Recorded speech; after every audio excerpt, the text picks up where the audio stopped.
direction des services vétérinaires de Madagascar a mis en place des surveillances basées sur le risque. C'est une surveillance sentinelle. Nous avons inclus la surveillance syndromique d'avortement chez les bovins suite à l'épidémie de la fièvre de la vallée du Rift qui a eu lieu en 2008. Donc cette surveillance basée sur le risque, vous la déployez dans quel site spécifique?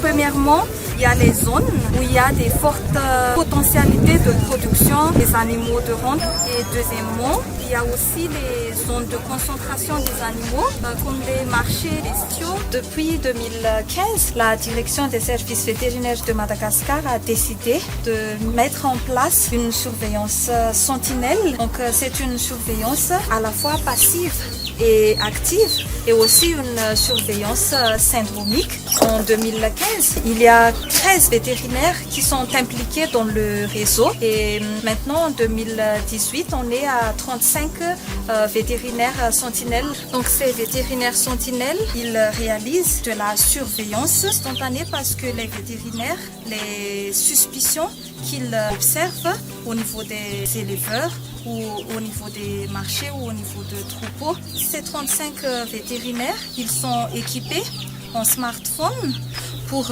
alerter directement via des appels s'il y a des alertes. Pour illustrer la surveillance sentinelle, donc nous nous trouvons face au docteur vétérinaire, docteur Riz, et un éleveur de bovins. Dans le cas de la surveillance de la fièvre de la vallée du Rift, nous devons signaler tout cas d'avortement chez les éleveurs à la direction de la service vétérinaire pour donner l'alerte. Donc en cas de suspicion d'épidémie due au virus de la fièvre de la vallée du Rift, les services vétérinaires peuvent effectuer des prélèvements et les envoyer à l'Institut Pasteur de Madagascar, qui est aussi laboratoire national de référence pour les arbovirus. Et notre rôle dans ce cadre-là est de confirmer la circulation de ce virus ou d'infirmer cette circulation.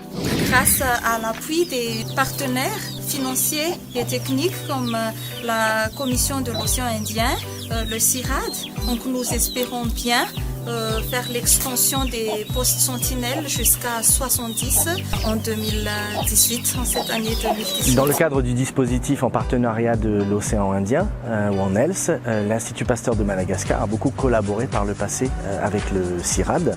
Le but de ces travaux était de mieux comprendre l'épidémiologie de la fièvre de la vallée du Rift.